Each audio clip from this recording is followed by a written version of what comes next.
வணக்கம். வாழ்வெல்லாம் பாட்டு. அதில் இப்போ ஒரு பாட்டு. அந்த பாட்டை உங்கள்கிட்ட சொல்கிறதுக்கு முன்னாடி இந்த பாட்டை கேட்டுட்டு இந்த பாட்டு பயங்கர ஹிட் ஆகிடுது. கேட்குறாங்க, நிறைய பேர் கேட்குறாங்க. டாக்டர் கேட்குறாங்க, இன்ஜினியர் கேட்குறாங்க, ரிக்ஷா ஓட்டுறவர் கேட்குறாரு, மளிகை கடை வச்சிருக்கிறவர் கேட்குறாரு, இளைஞர்கள் கேட்குறாங்க, ஆண்கள் கேட்குறாங்க, பெண்கள் கேட்குறாங்க, எல்லாருமே கேட்குறாங்க. பேரறிஞர் அண்ணாவும் இதை கேட்குறாரு. யார் இந்த பாட்டை எழுதுனது அப்படின்னு சொல்லி. அப்போ டைரக்டர் கே பாலச்சந்தர் சார் இந்த பாட்டை வாலி அவர்கள் தாங்க எழுதுனாரு, கவிஞர் வாலி அப்படின்னு. அவருக்கு என்னுடைய வாழ்த்துக்களை சொல்லிடுங்க, ரொம்ப சிறப்பாக எழுதியிருக்காரு அப்படின்னு பேரறிஞர் அண்ணா இந்த பாடலை ஸ்லாகித்து பாராட்டி சொல்லியிருக்கார். அந்த பாராட்டு, அந்த பாட்டு வெற்றி வேண்டுமா போட்டு பாரடா எதிர்நீச்சல் அப்படிங்கிற அந்த பாட்டு. பாலச்சந்தர் சார் டைரக்ஷனில் எதிர்நீச்சல் அப்படிங்கிற ஒரு படம். நாகேஷ் அவர்கள் தான் கதையின் நாயகன். முத்துராமன்லேருந்து, மேஜர் சுந்தரராஜன்லேருந்து, ஸ்ரீகாந்த்லேருந்து நிறைய பேர் நடிச்சிருக்கிற இந்த படம் அது ஒரு உண்டு கொடுத்தன மாடிப்படி மாதம் நம்மளால் மறக்கவே முடியாது. பாலச்சந்தர் சார் தன்னுடைய எல்லா படங்கள்லையும் ஃபஸ்ட்டு வள்ளுவர்லேருந்து ஆரம்பித்து அகர முதல எழுத்தெல்லாம் அப்படின்னு காமிச்சிட்டு தான் பண்ணுவார். இந்த படம் கலாகேந்திரா தயாரிப்பில் வந்த படம். வி குமார் அவர்கள் இசையமைச்சிருந்தார். இந்த படத்தில் வி குமார் அவர்கள் இசையமைந்திருந்தாலும் கூட ஒரே ஒரு பாட்டுக்கு எம்.எஸ். விஸ்வநாதன் இசையமைச்சிருந்தாருங்கிறது ஒரு கொசுறு தகவல். இந்த பாட்டுக்கு வி குமார் தான் இசை. சீர்காழி கோவிந்தராஜன் அவர்கள் இந்த பாட்டை ஐயா பாடியிருப்பாங்க. பிரமாதமான ஒரு ஹை பீச் பாட்டு. இது ரொம்ப கஷ்டம், நம்மளால் பாடுறதெல்லாம் ரொம்ப கஷ்டம். டைட்டில் சாங்காக இது அமைஞ்சுது. எதிர்நீச்சல் அப்படிங்கிற படத்தினுடைய டைட்டில் சாங்காக இந்த பாட்டு அமைஞ்சுது. இந்த பாட்டு பெரு வெற்றி பெற்று பேரறிஞர் அண்ணா வரை இந்த பாட்டை எல்லோரும் கொண்டாடினார்கள் அப்படிங்கிறது விஷயம். வெற்றி வேண்டுமா போட்டு பாரடா எதிர்நீச்சல், அடசார்தான் போடா தலைவிதி என்பது வெறும் கூச்சல், எண்ணி துணிந்தால் இங்கு என்ன நடக்காதது, கொஞ்சம் முயன்றால் இங்கு ஏது கிடைக்காதது, வெற்றி வேண்டுமா போட்டு பாரடா எதிர்நீச்சல் அப்படிங்கிற அந்த வரிகள். அதாவது வெற்றி வேண்டுமா போட்டு பாரடா எதிர்நீச்சல், அட சர்தாம் போடா தலைவிதி என்பது வெறும் தலைவிதின்னு சொல்றிய, அதெல்லாம் வெறும் கூச்சல்ற, எண்ணி துணிந்தால் இங்கு என்ன நடக்காதது, துணிஞ்சா இங்க என்னடா நடக்காம போயிடும், கொஞ்சம் முயன்றால் இங்க எதிராக கிடைக்காம போயிடும். இப்படிதான் அந்த வரி. வெற்றி வேண்டுமா போட்டு பாரடா எதிர்நீச்சல். எட்டுக்கட்ட சுருதியோட சீர்காழி ஐயா அப்படி பாடுவார். அதுல என்னென்னலாம் எதிர்நீச்சல் அப்படின்னு சொல்றது இருக்குல்ல, அதுதான் இந்த பாடலை எல்லோருக்குமான பாடலா. நான் சொன்னல, ஆண்கள் கேட்டாங்க பிடிச்சது, பெண்கள் கேட்டாங்க பிடிச்சது, டாக்டர் கேட்டாங்க, இன்ஜினியர் கேட்டாங்க, இளைஞர்கள் கேட்டாங்க, பேரறிஞர் அண்ணா கேட்டாருன்னு அதில் சொல்ற. பிள்ளையை பெறுகிற அம்மாவுக்கு 10 மாசமும் எதிர்நீச்சல்,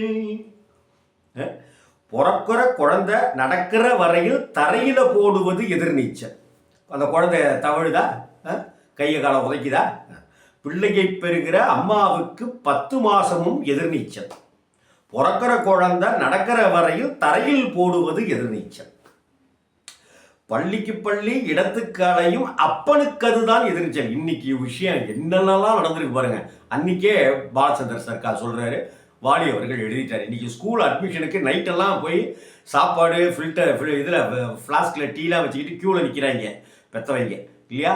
அதெல்லாம் சொல்றாரு, பள்ளிக்கு பள்ளி இடத்துக்கு அலையும் அப்பனுக்கு அதுதான் எதிர்நீச்சல், பிள்ளைக்கு எப்படி இடம் கிடைச்சாலும் பரீட்சை வந்தா எதிர்நீச்சல்.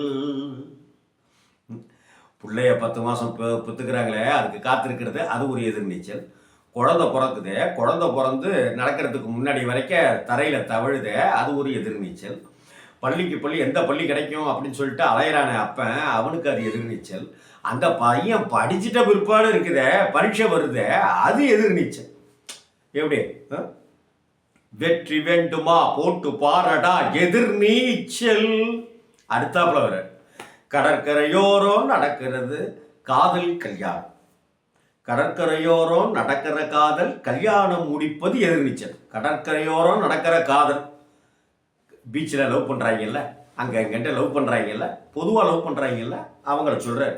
லவ் பண்ணுறவங்க கல்யாணத்துக்கு போய் நிற்கணும்ல, அடுத்த கட்டம் கல்யாணம் தானே, அது அவங்களுக்கு பெரிய எதிர்நீச்சல். லவ்வை 2 வீட்டாரும் அக்செப்ட் பண்ணிக்கணும்.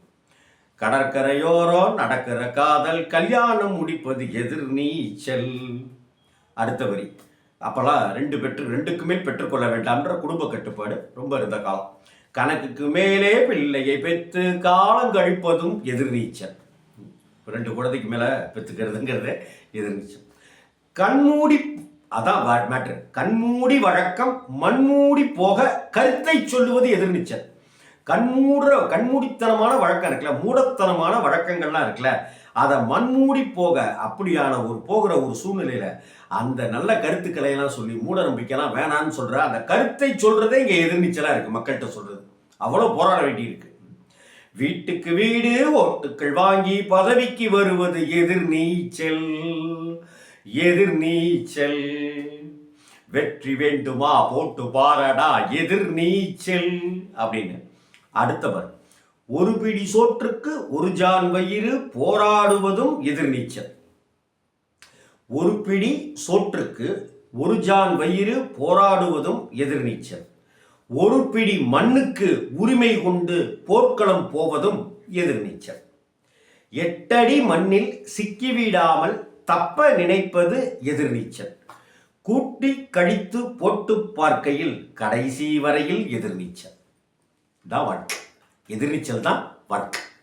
எதிர்நீச்சல்ங்கிற திரைப்படம் அந்த டைட்டிலேயே கதையை சொல்லிடுறாரு. டைட்டிலேயே போராடினால்தான், எதிர்நீச்சல் போட்டால்தான் கரையேற முடியும். அதுதான் வாழ்வியல் தத்துவம் அப்படிங்கிற. வெற்றி வேண்டுமா போட்டு பாராடா எதிர்நீச்சல். அரசர்தான் போடா தலைவிதி என்பது வெறும் கூச்சல். எண்ணி துணிந்தால் இங்கு என்ன நடக்காதது, கொஞ்சம் முயன்றால் இங்கு ஏது கிடைக்காதது. வெற்றி வேண்டுமா போட்டு பாராடா எதிர்நீச்சல். என்ன வெற்றி வேணும் தானே, எதிர்நீச்சல் போட்டு பார்ப்போமா? வணக்கம். 7:10